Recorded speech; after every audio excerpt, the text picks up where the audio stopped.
পশ্চিমবঙ্গে নির্বাচনী প্রক্রিয়া নিয়ে একটা বেশ গুরুত্বপূর্ণ অভিযোগ উঠেছে, যা কিন্তু গণতন্ত্রের একেবারে মূল ভিত্তিটাকেই নাড়িয়ে দেওয়ার মতো।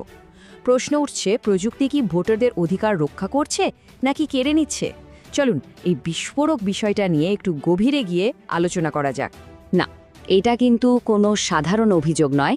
এই কথাগুলো সরাসরি পশ্চিমবঙ্গের মুখ্যমন্ত্রী বলেছেন।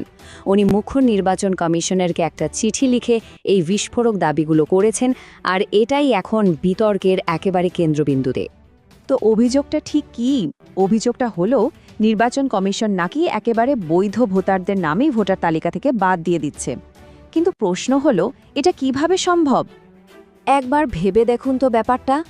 আপনি সব নিয়মকানুন মেনে শুনানিতে গিয়ে আপনার সব দরকারি কাগজপত্র জমা দিলেন, আর তারপরেও দেখলেন যে ভোটার লিস্ট থেকে আপনার নামটাই হাওয়া। ঠিক এটাই ঘটছে বলে অভিযোগ উঠছে, যেখানে সাধারণ নাগরিকরা নিয়ম মানার পরেও তাদের সবচেয়ে বড় গণতান্ত্রিক অধিকারটা হারাচ্ছে। আচ্ছা, তাহলে এই যে নাম বাদ পড়ে যাচ্ছে, এর পেছনের আসল রহস্যটা কি? অভিযোগ অনুযায়ী এর পেছনে রয়েছে প্রশাসনিক প্রক্রিয়ার একটা ছোট্ট কিন্তু মারাত্মক একটা ফাঁক। চলুন একটু তলিয়ে দেখা যাক। বিষয়টা কিন্তু শুধু কয়েকটা সংখ্যা বা ডেটার নয়, এর সাথে জড়িয়ে আছে ঘন্টার পর ঘন্টা লাইনে দাঁড়িয়ে থাকা বয়স্ক মানুষজন, মায়েরা, বোনেরা, তাদের হয়রানির গল্প। তারা শুধুমাত্র নিজেদের ভোট দেওয়ার অধিকারটা বাঁচানোর জন্য লড়ছেন। প্রসেসটা একবার দেখুন, মানে কতটা অদ্ভুত। ভোটারকে শুনানির জন্য ডাকা হচ্ছে, তারা যাচ্ছেন, সব কাগজপত্রও জমা দিচ্ছেন, কিন্তু হাতে পাচ্ছেন না কোনো রসিদ, মানে কোনো প্রমাণই থাকছে না যে তারা নথি জমা দিয়েছেন। আর ঠিক তারপরেই রেকর্ড পাওয়া যায়নি এই কারণ দেখিয়ে তাদের নামটা তালিকা থেকে বাদ দিয়ে দেওয়া হচ্ছে। ভাবা যায়। তো এর পেছনে আসল দোষটা কার? কোনো নির্দিষ্ট ব্যক্তির? না, অভিযোগের তীরটা কিন্তু সোজা গিয়ে পড়ছে প্রযুক্তির দিকে, মানে একটা এআই সিস্টেমের দিকে, যা নাকি ভোটারদের ভাগ্য ঠিক করে দিচ্ছে। লজিক্যাল ডিসক্রিপেন্সি, এই শব্দটা শুনতে খুব দাপ্তরিক, তাই না? কিন্তু এর আড়ালে লুকিয়ে আছে হাজার হাজার বৈধ ভোটারের হয়রানির কারণ। মানে ডেটাতে সামান্য একটু এদিক ওদিক হলেই সঙ্গে সঙ্গে একজনকে সন্দেহজনক বলে দাগিয়ে দেওয়া হচ্ছে এবং নতুন করে ঝামেলার মধ্যে ফেলা হচ্ছে। আর এই ভুলের উৎসটা কোথায়? অভিযোগ করা হচ্ছে যে সমস্যাটা তৈরি হয়েছে প্রায় 2 দশক পুরনো একটা ভোটার লিস্ট নিয়ে। মানে সেই 2002 সালের তালিকাকে যখন এআই ব্যবহার করে ডিজিটাল করা হচ্ছিল, তখনই নাকি এই গণ্ডগোলগুলো ঘটেছে। কী ধরনের ভুল দেখুন একবার।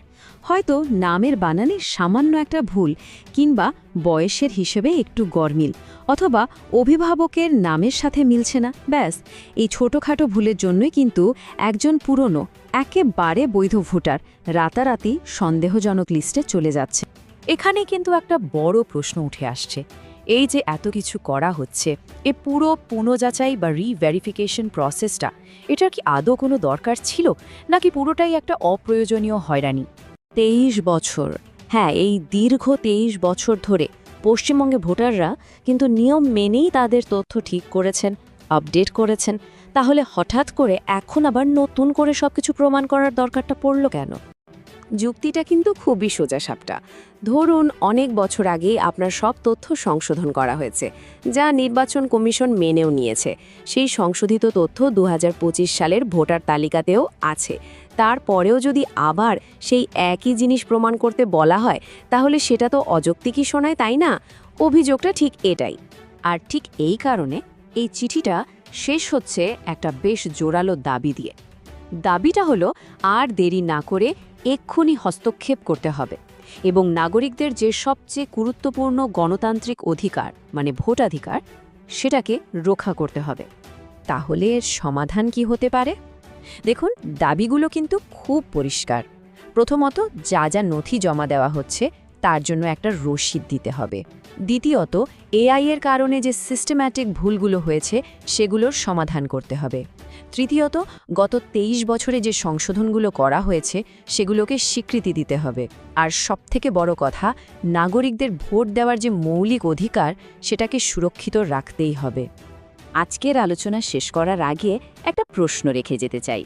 আমাদের নির্বাচনে প্রযুক্তির ব্যবহার তো দিন দিন বাড়ছে, যেটা ভালো, কিন্তু প্রশাসনিক ভুলের কারণে যেন কারোর ভোট দেওয়ার মৌলিক অধিকারটাই কেড়ে না নেওয়া হয়, সেটা আমরা নিশ্চিত করব কিভাবে? প্রযুক্তি আমাদের জীবন সহজ করার জন্য নাকি আমাদের অধিকার কেড়ে নেওয়ার জন্য? এই প্রশ্নটা কিন্তু আমাদের সবাইকে ভাবতে হবে। Yeah.